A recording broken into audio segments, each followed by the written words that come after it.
devotion and service. I bow down at his lotus feet with great awe and reverence. By his grace one can cross the ocean of material suffering and obtain the mercy of Krishna. My only wish is to get my consciousness purified by the words emanating from his lotus mouth. Attachment to his lotus feet is the abstraction that fulfills all desires. He opens my darkened eyes and fills my heart with transcendental knowledge. He is my Lord, birth of the world. From him ecstatic prema emanates. By him ignorance is destroyed. The Vedic scriptures sing of his character. Our spiritual master of his devotion and mercy, the friend of the poor and the Lord master of the devotees. O Master, be merciful unto us. Give us the shade of your lotus feet. May your fame be spread all over the three worlds. We take shelter at your lotus feet. Patita Pavana Shila Prabhupada Ki Jai.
Jaya Radha Madhava Kunja Bihari Jaya Radha Madhava Kunja Bihari Jaya Radha Madhava Kunja Bihari Jaya Radha Madhava Kunja Bihari Gopichana Vallabha Girivardhari Gopichana Vallabha Girivardhari Gopichana Vallabha Girivardhari Gopichana Vallabha Girivardhari Yashodanandana Prachachanaranjana Yashodanandana Yashodanandana Prachachanaranjana Yashodanandana Prachachanaranjana Yamuna Tira Vanachari Yamuna Tira Vanachari Yamuna Tira Vanachari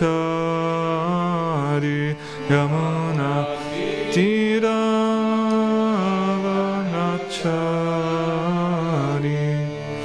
Jayaratha Tava Kunja Vihari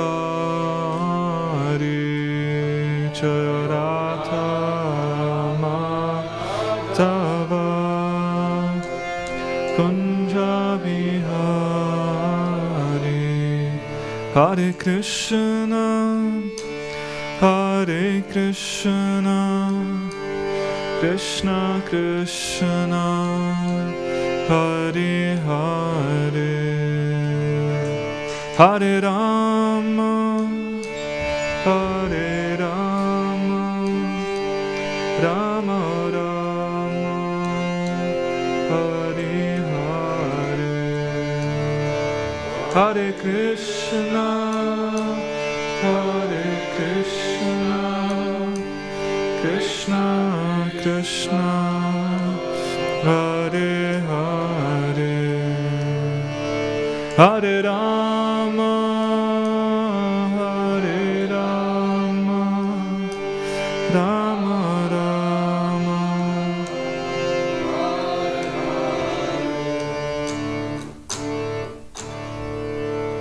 Jai Radha Madhava Ki Jai Shri Prabhupada Ki Gop Premanande Hari Hari Bol Jayam Vishnupad Paramahamsa Parivraj Acharya Sutra Satashandesi Bhaktivedanta Swami Srila Prabhupada Ki Ananta Koti Vaishnavrinda Ki Grantaraj Srimad Bhagavatam Ki Jai Gaur Premanande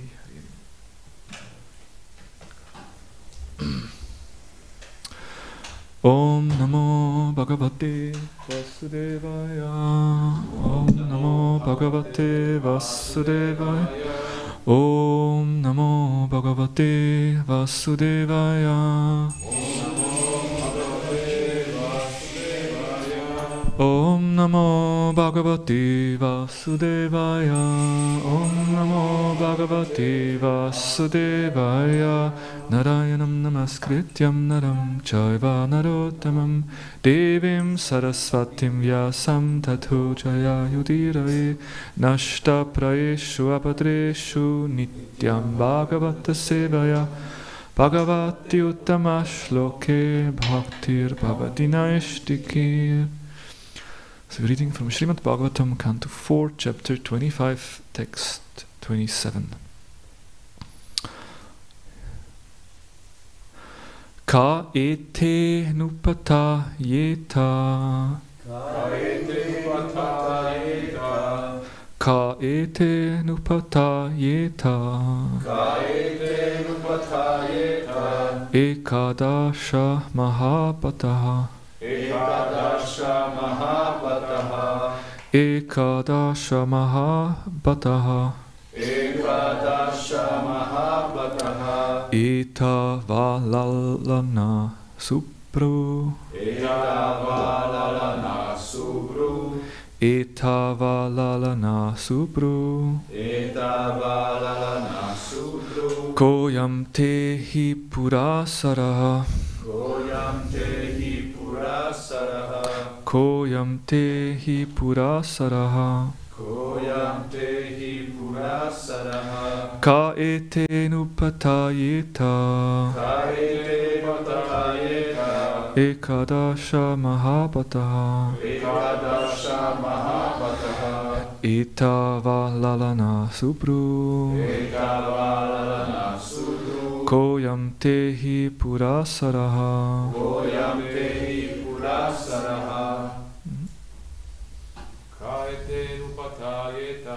Kaete nupatayeta. Ekadasha mahabataha. Ekadasha mahabataha. Etavalana subru. Etavalana subru. Koyam tehi purasaraha. Koyam tehi purasaraha. Kaete nupatayeta. Kaete nupatayeta. Ekadasha mahapataha. Ekadasha mahapataha. Etavalana subru. Etavalana subru. Koyam tehi purasaraha. Koyam tehi purasaraha. Vaishnavi. Kaete nupadhayeta. Tate nupatayeta. Ekadasha mahabhata. Ekadasha mahapataha. Etavalana subru. Etavalana subru. Koyante hi purasaraha. Koyam tehi purasaraha. Vaishnavis.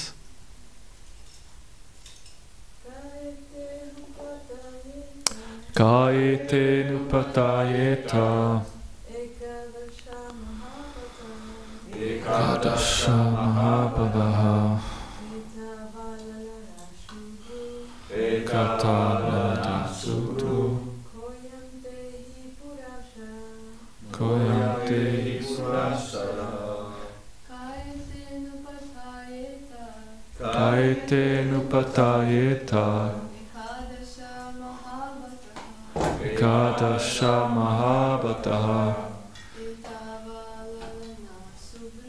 Etavalana subru. Koyam tehi purasaraha. Ke. Who. Ete. All these. Anupataha. Followers. Ye. Devu. Te. Your. Ekadasha. 11. Mahabhataha. Very powerful bodyguards. Ittaha. All of these. Va. Also. Lalanaha. Woman. Subruhu. O beautiful eyed one. Kaha. Who. Ayam. This. Te.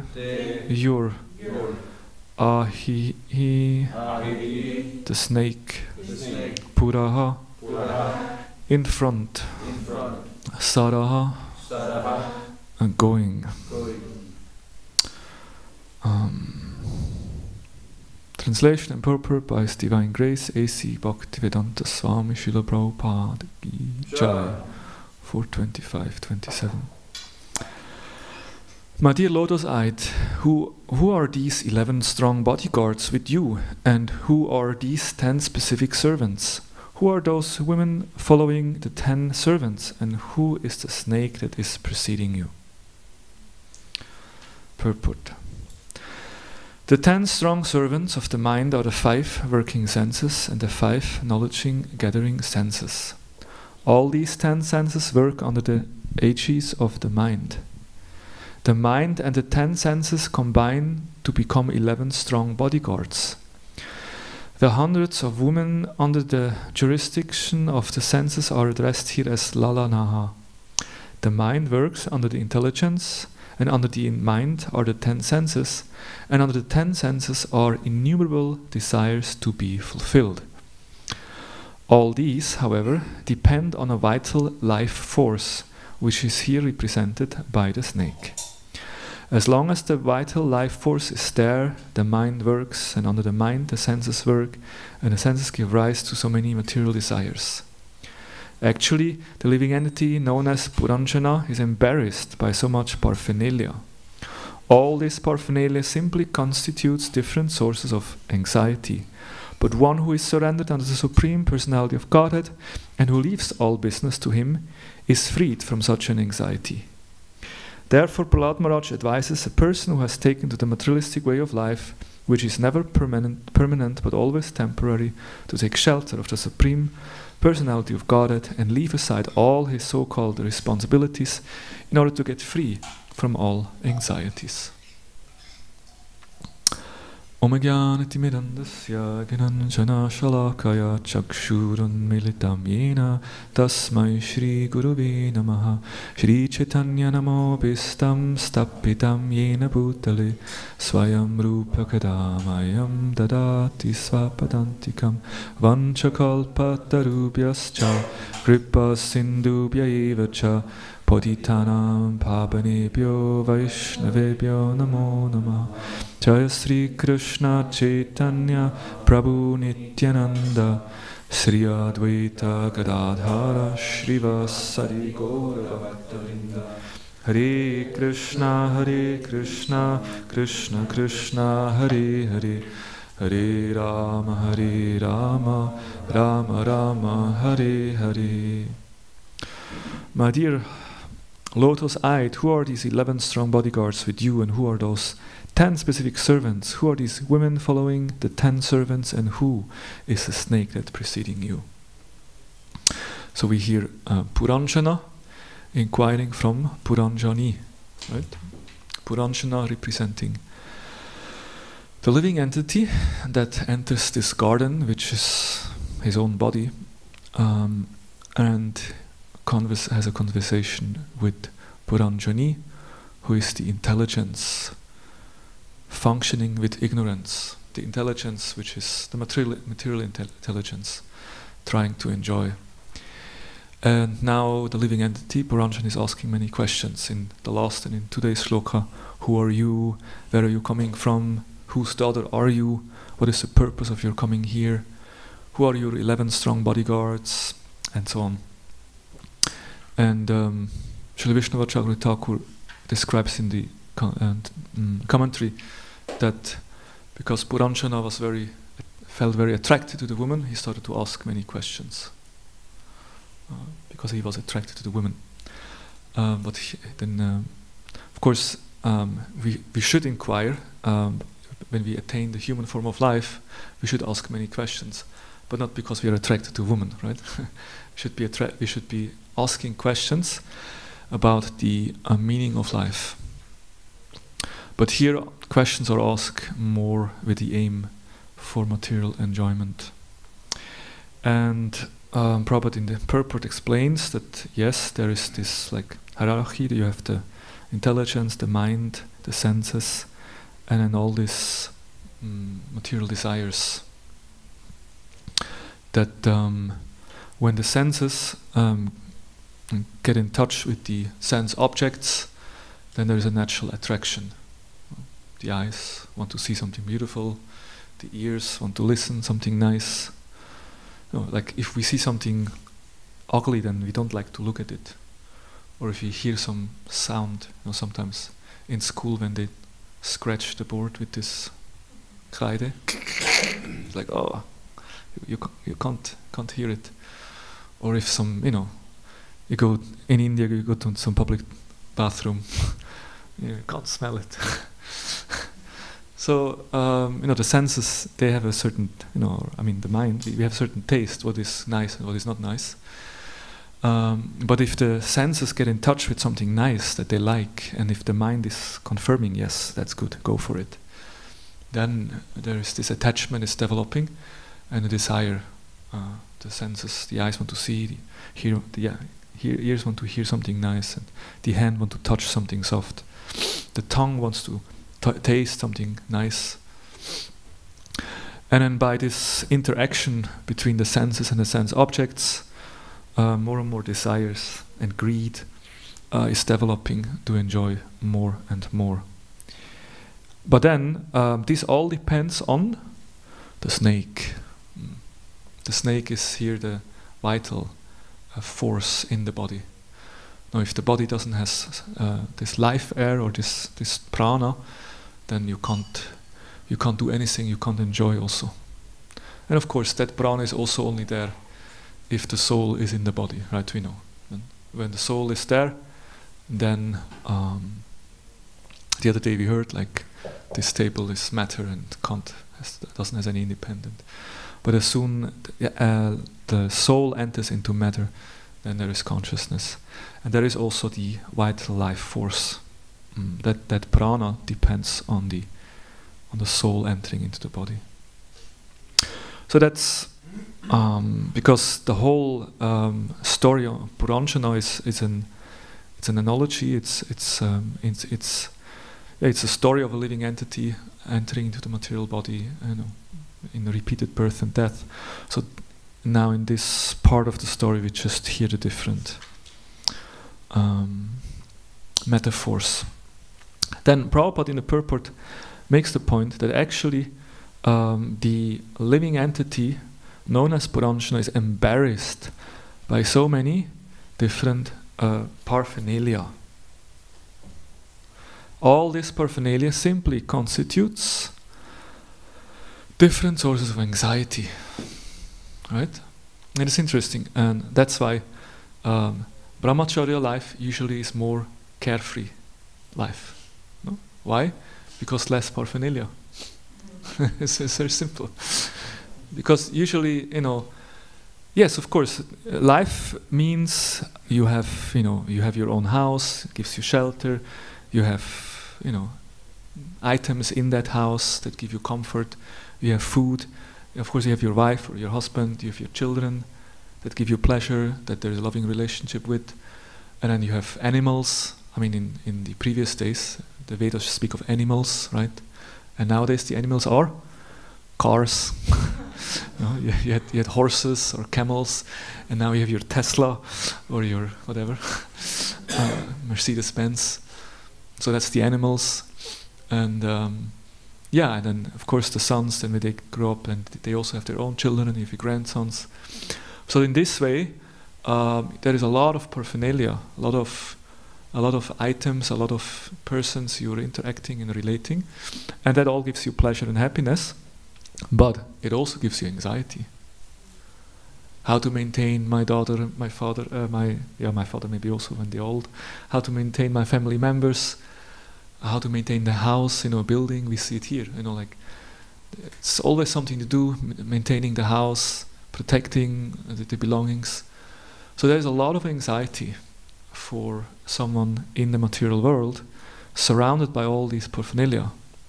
But as a brahmachari, no, you don't have a house, you don't have much personal belonging, you don't have a car, you don't have animals, you don't have a wife, you don't have children. Life becomes very simple. That's why usually it's more carefree.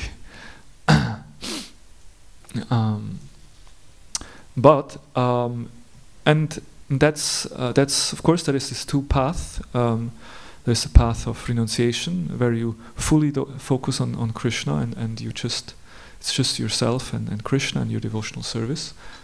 And then there's the path of the Grihastha ashram, where you actually live in society and you do have your responsibility and material life to some extent.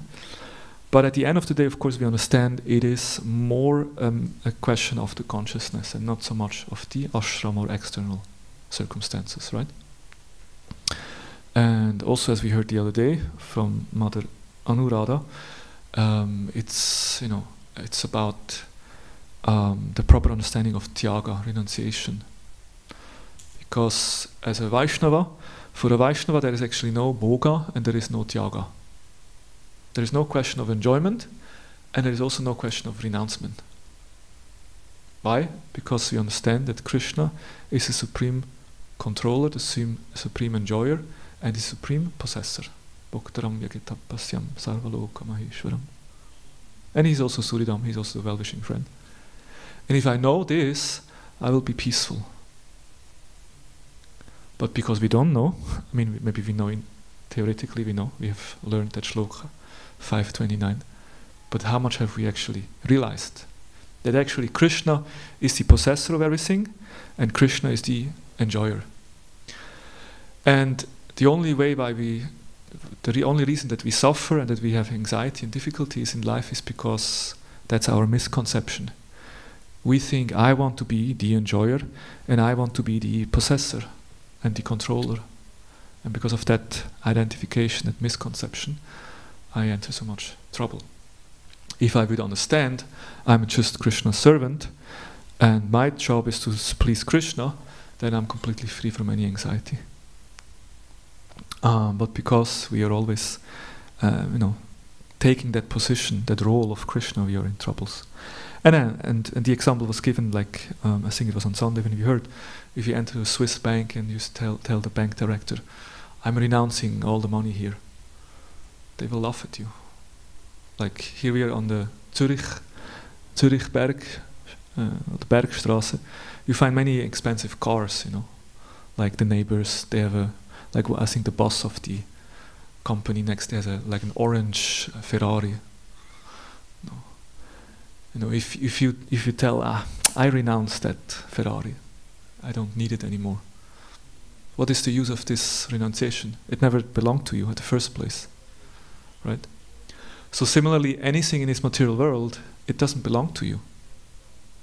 Oh, I'm a brahmachari. I gave up to enjoy women. I don't. Okay, nice, but these women never belong to you anyway, and you're anyway not meant to enjoy them. So why are you so proud of your renunciation, right? So that's the Vaishnava understanding. A Vaishnava understands everything that I see is meant to be engaged in the Lord's service, and I'm not the possessor. It's meant for Him. It's meant for His pleasure, and that's the proper understanding. And then also the term Yukta Vairagya is there.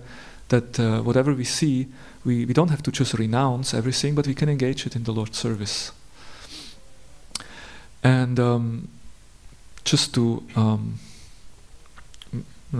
emphasize this point, there is a nice story that we find in the life of Ramanuja.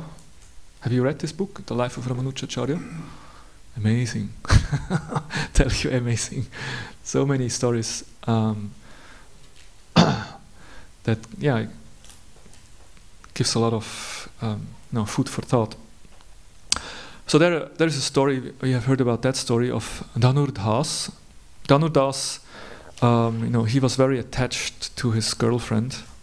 There was a procession, we told this story previously. There was a procession, that the Lord Vishnu came out of the temple at a procession. Everyone was glorifying Vishnu. Everyone was looking to the beauty of the deity, but only one person was always staring at the eyes of his girlfriend, with the chamara, giving fresh air to the girlfriend.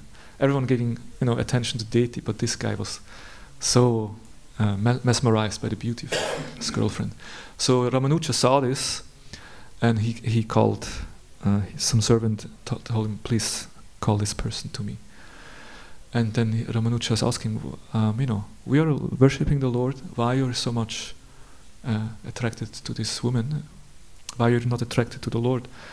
And then he said, well, I can't take my eyes away from her beauty. She has the most beautiful eyes. Then Ramanuja, okay, if I show you more beautiful eyes, will you detach yourself? It's not possible. But yes, if you can show me more beautiful, okay. So then please come to the temple in the evening. So in the temple they came to the evening. In the evening came to the temple, and then they showed darshan, and then that man saw the beautiful eyes, the lotus eyes of the Lord Sri Ranganath, and he was convinced, yes, the Lord's eyes are even more beautiful. And then he became a great devotee, actually. And they got married, and he still was together with that girl, but they both became Vaishnavas, they got married. And they became very close to Ramanuja. And he was actually from a lower caste. He was not a Brahmana. But he became very close to Ramanuja, and Ramanuja would very intimately deal with him, putting his arms on his shoulders, and in public everyone could see, and calling him to his house, and they had discussion with each other. So then the other disciples, especially the Brahmanas and also the residents of the ashram, the brahmacharis, they became a little bit, disturbed. What is this? They became envious. Why he's giving so much, our guru giving so much attention to this low-class person. So Ramanuja could understand that this took place. So he thought, okay, I have to teach them a lesson, these brahmacharis. So one night, when the brahmacharis were sleeping, Ramanuja went out in the middle of the night, and what he did, he took the dhotis were hanging there on the line, and he tore apart, some part of the dhoti. They just ripped off a little bit of the dhoti, and I don't know. And when the next morning, when the brahmacharis came and wanted to dress themselves, they saw that someone had ripped apart their dhotis, and some pieces were missing and some pieces were kind of messed up. Then they start to quarrel, fighting took place. No, who did it? Do you did it? Why did you do? And then they started to fight. And Ramanuja personally had to come to the ashram and kind of pacify them. Okay, so they were quite attached to their dhotis. Then, in the afternoon, Ramanuja called his brahmachari disciples to his room and he told them, I'm sure you have observed that Dhanurdhar is a very attached householder. Yes, we have seen. So I will want to teach him a lesson. This night, I will ask him to come to my house and to speak to him. And while he is here, you go to his house, and then you will see his wife must be asleep by that time, and you go and you steal all the ornaments of his wife. Now she has a lot of jewelries, nice golden necklets, ankle bells, and earrings. So you'd steal that. So then brahmachari, yes, very good. Finally, Guru Maharaj has understood. Yes, very good, we do that. So then in the night, while Ramanuja was discussing with Dhanurdhar, these brahmacharis entered the house. It was open, so that they could easily enter. And they went and they saw in the bedroom the wife of Dhanurdhar was lying there. And actually she was not sleeping, she was just chanting the names of Vishnu. And she noticed that these brahmacharis entered, but she didn't move. And then they went and they took off one earring and they took off some jewelries. So the one part of the body was empty, they took all the jewelries, but then they wanted to take the other one side also. So she moved, turned around, so to give them access, but then they became afraid and they ran away. Anyway, they came with whatever they had, and then Ramanuja was satisfied, and then he said, okay, now you will see Dhanurdhar is going back to the house, so you hide behind the bushes and see the conversation, what's going on when he comes home. So Dhanurdhar comes home, and then he's surprised. What happened to you? You are only decorated half. Half of your body has jewelries, half is empty. Why is that? And he said, yeah, well, while I was laying down, some brahmacharis from the ashram came, and it seems that out of poverty, they must be very poor. They had to take the habit of thievery, and they took away some of the jewelries. And I felt compassion to them, and I wanted to also give the other jewelries, so I turned, but then they ran away. Ah, you foolish woman! No, you did. That was a mistake, And also, you thought it is your jewelry, but actually you don't understand. This is the jewelry of the Lord, and of course we should give everything to the brahmacharis. So he chastised his wife. And then the brahmacharis were scratching their heads, and they came back to the ashram and reported to Ramanuja. And then he instructed them, so you're all learned brahmanas and scholars. Tell me, who is more attached, you or the householder? No, you were quarreling about these few pieces of dhotis and gamshas that were missing, and you were fighting with each other, thinking that this is my dhoti, this is my gamsha, and here we have these grihastas who are having a lot of wealth and opulences, but they completely detached, fully understanding that everything belongs to the Lord, and not hesitating for a moment to give everything away. So tell me, who is more attached, who is more detached? So that's a nice little story that shows it is not a question of the ashram, whether I'm a brahmachari or I'm a grihastha. It's not a question of being a brahmana or a shudra. It's a question of our Krishna consciousness, having the proper vision, having the proper understanding. And especially the renunciates, sometimes they become a little pride, I'm so detached, I'm so renounced. And these grihastas, they are in Maya. But that's, from this story we can see, often it's the opposite. Because usually the grihastas, and that's why someone enters the grihasta ashram, at the end of his name it's added the adhikari. So that adhikari refers to that he is qualified. To enter the grihasta ashram you require some qualification. So this proper understanding or proper mood of a devotee, that kind of detachment, is beautifully described in Bhaktivinoda Thakur's Sharanagati. Just like to read a few of the statements from his songs here.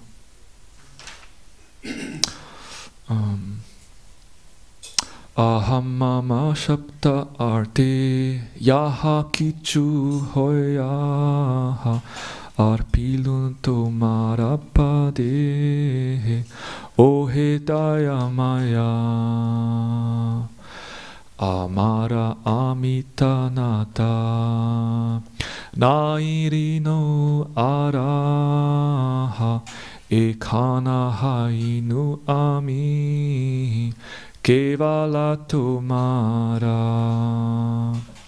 ami sabde deha jiva amita jadila tvadiya biyamana achi hridhai pashila. Bhaktivinoda Thakur says, O merciful Lord, today I will surrender at your lotus feet all that comes under the category of I and mine. O Lord, no longer have I any separate identity, now only belong to you. This embodied soul has given up the conception of I. The conception that I am your eternal servant is now deeply rooted in my heart. Whatever I possess, my body, my house, servants, brothers, friends, wife, children, and household paraphernalia. No, we spoke about the paraphernalia. All belong to you. I'm your servant. I simply live in your house. and that's the mood. Oh, you got such a nice house. Yeah, have you seen my house? No. Have you seen Thakurji's house? No. Have you seen Giriraj's house? Have you seen Gonitai's house? That's the mood. No, that is Lord Jagannath's flat. This is Nrsingadev's apartment. That's the mood. That I'm just a servant in your house, and not only the house, but also my wife, my wife. This is my wife, and showing pictures. These are my children, and of course it's natural they are your children because who has? But then a deeper understanding is that actually they belong to Krishna. They're actually Krishna's children. They're actually Krishna's wife, and I'm simply the caretaker. And sometimes devotees they write in the book, in care of Govinda Das, right? Because usually in the book we write, this book belongs to so and so, the name. But the Vaishnavas are very careful. They know, no, this book doesn't belong to me. That book is Krishna's, but I'm the caretaker. So this book is in care of so and so Das. That's the proper mood. You are the owner of my household, and I'm just your servant. From now on, all my endeavors will be directed toward giving you happiness. So again, Krishna is the possessor, and he's also the enjoyer. That's why he should get happiness. And then in the next song, it says, all of my friends, my wife, my sons, my daughters are your servants and maidservants. According to this understanding, I maintain my relationship with them. Because my wealth, followers, and household articles and wife all belong to you, I, as your servant, simply maintain them. According to your desire, I engage my senses in various activities, like hearing, seeing, smelling, and eating. In this way, I engage myself in fulfilling my desires.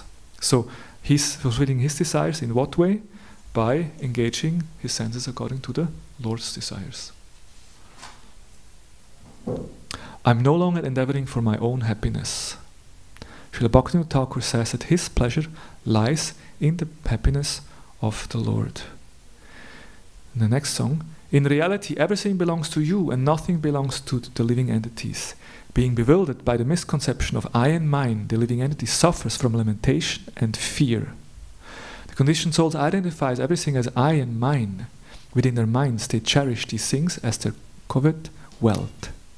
Being puffed up with these misconceptions, I have drowned myself in the ocean of material existence. Today, I take shelter at your lotus feet with our forward fearlessness to all. I dedicate myself completely unto you. At last, the misconception of I and mine have left me. I pray that these misconceptions may never again pollute my heart. O Lord, please give me the strength so that I can always keep the misconception of I and mine far away from my mind.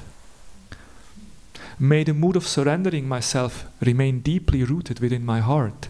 Let it not become temporary affair like the bathing of an elephant. And so on. So that's a beautiful description by Bhaktivinoda Thakur, and that's basically the proper understanding, because as Prabhupada says here, all these paraphernalia simply constitute different sources of anxiety, but one who is surrendered unto the Supreme Personality of Godhead and who leaves all business to Him is freed from such anxiety. So if I leave all the business of, caring and feeling responsible to Krishna, then I'm free from anxiety. No, it's your wife, it's your children, it's your household. So you take care. I'm simply your servant. Of course, it doesn't mean that I neglect. Like, oh, it's Krishna's house. I don't have to care. I don't have to maintain it. No, that's not. Oh, it's Krishna's wife. I don't have to, please her. No, not like that. Yes, it's Krishna's wife. It's Krishna's house. But I'm Krishna's servant, and as Krishna's servants, it's my duty to take care of them, and I do it very carefully because I want to please Krishna. But then, if I do so, I fully trust that Krishna will help me, because Krishna is super powerful. He's the richest, he's the powerfulest. So if Krishna is taking care of my household, then I will be free from anxiety. And that's the proper way. Jai Jagannath Baladev Subhadra Shri Shri Gaur Nitai Ki Jai. Hare Krishna. So I think we end here.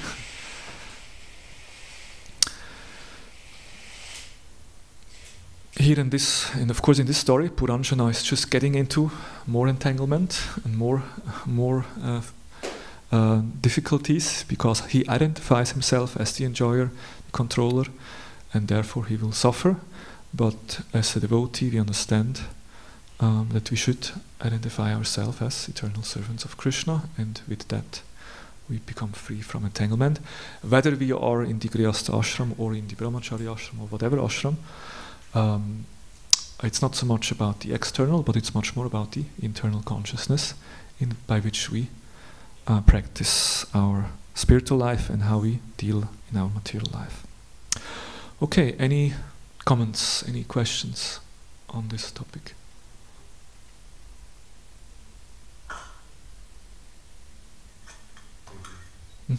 Sure.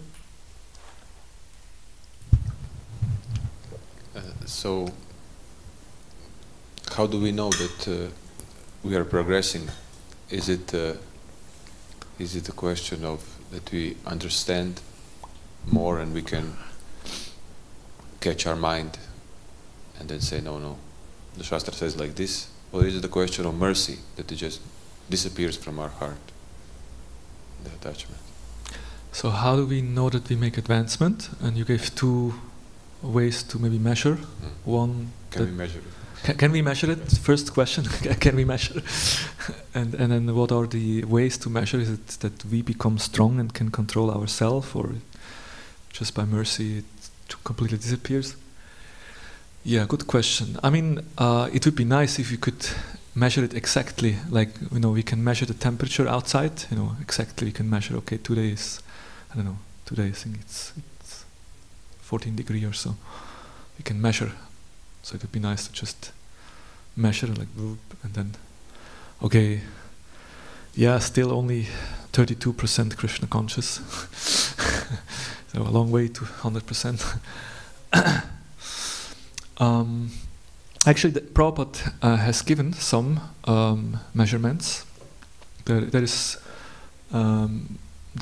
several statements where Prabhupada says, "This is the test of Krishna consciousness."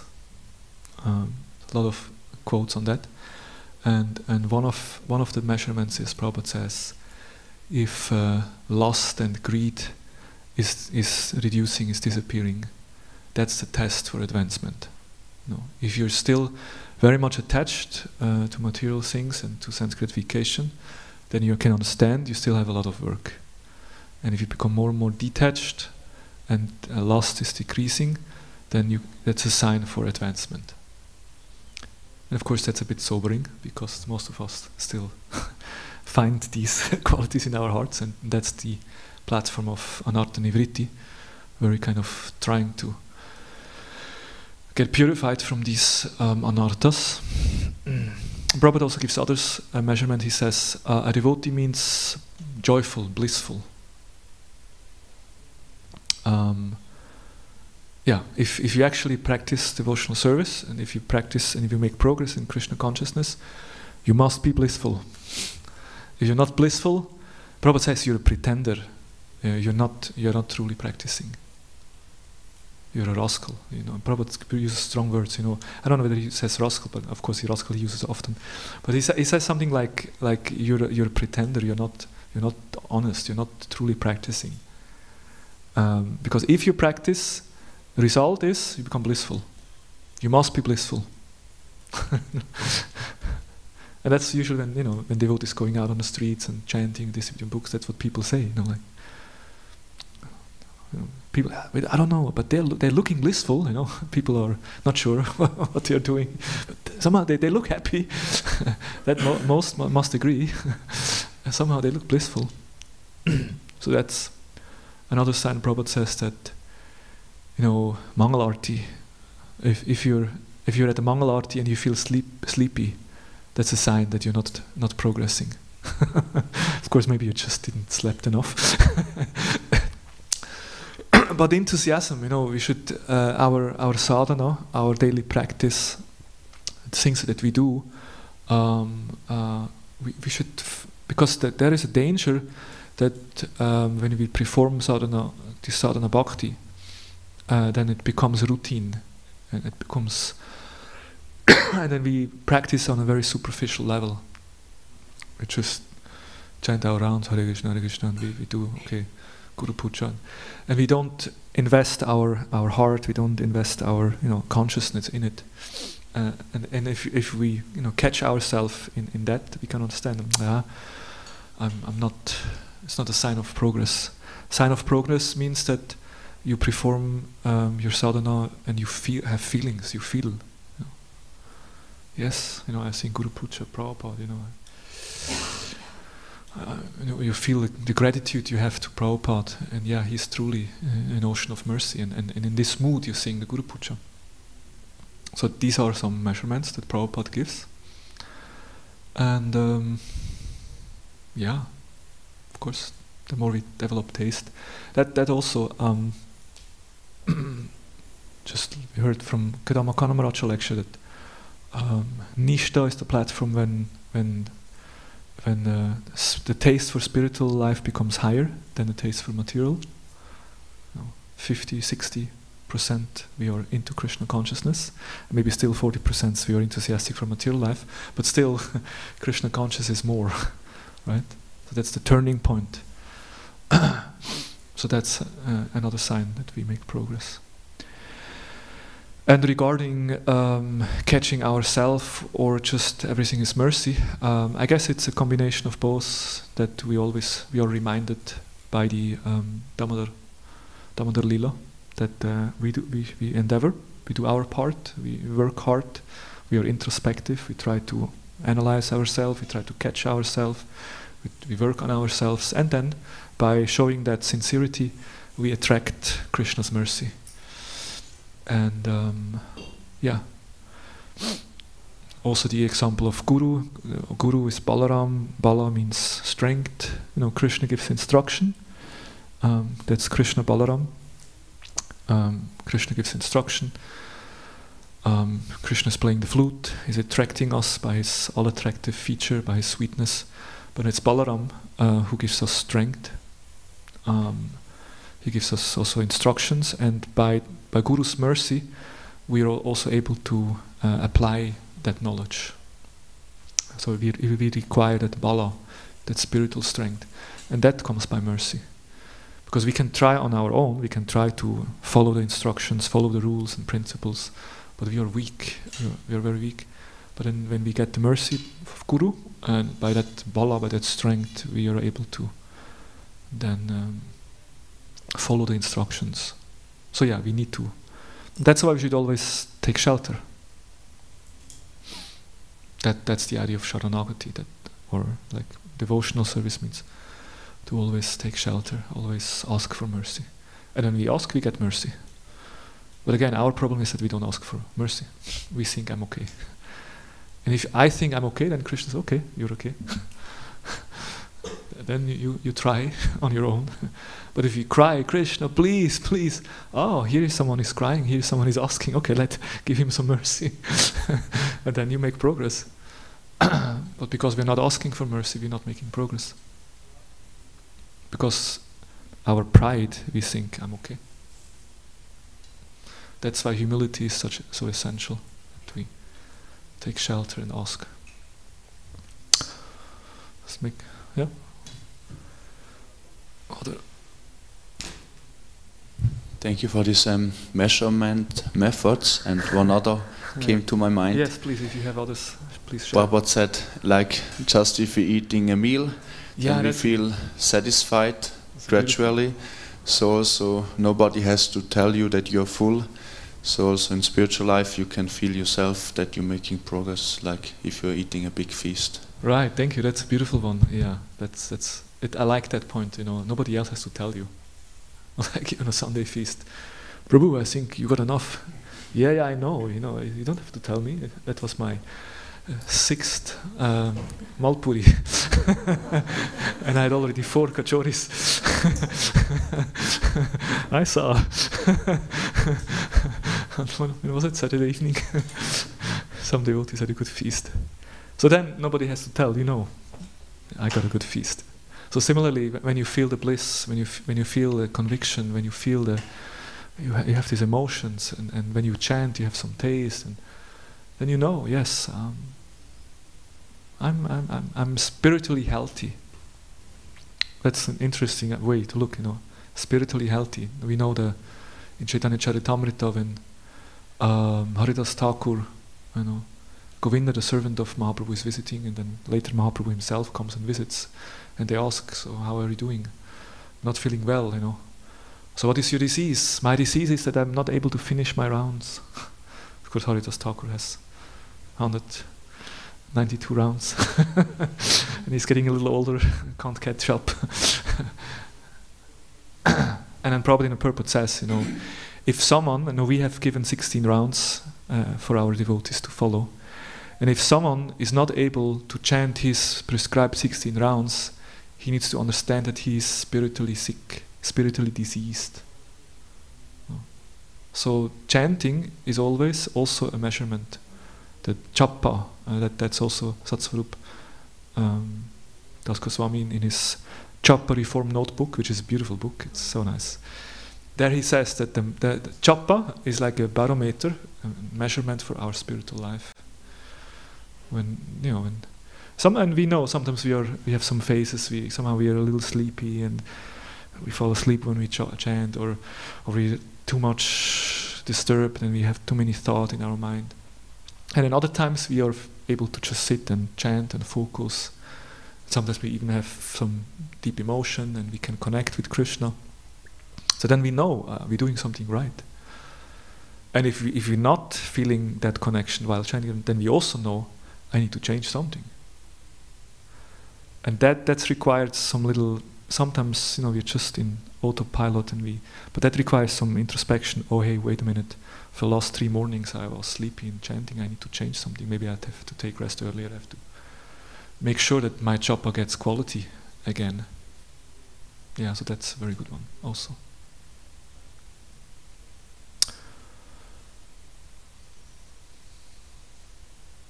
Yes. This thing you said about to be jolly, I remember Prabhupada said this in one Bhagavatam lecture. If we hear Srimad Bhagavatam, then we feel jolly. And sometimes I feel there's a mood in devotee community that we are not so allowed to show our happiness, in one sense. I don't know if you also experience this, but we try to be very sober, and then to show that you're happy is like a sign of, not to be so advanced or sober or grave. I don't know if you know what I mean. Welcome to Switzerland. I guess it has something to do with culture also. It's one nice thing. Yes.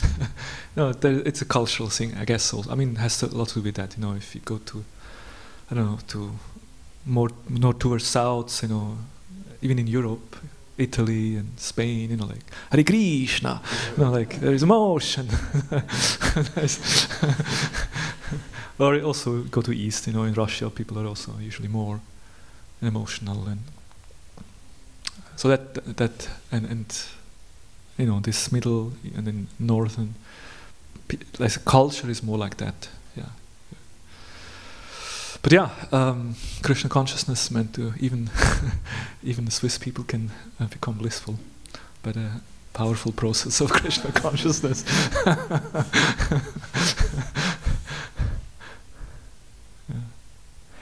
Okay, we will stop here. Thank you very much. Grantaraj Srimad Bhagavatam Gi Jai, Srila Prabhupada Gi Jai.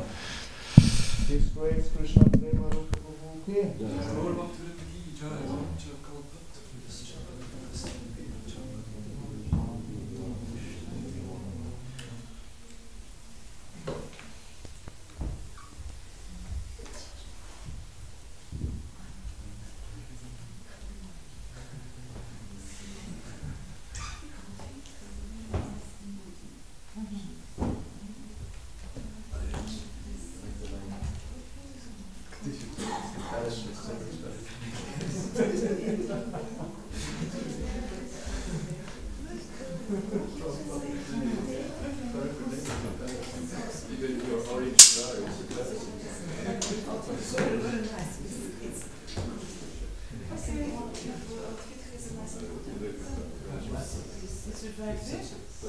It's very big and they can only because the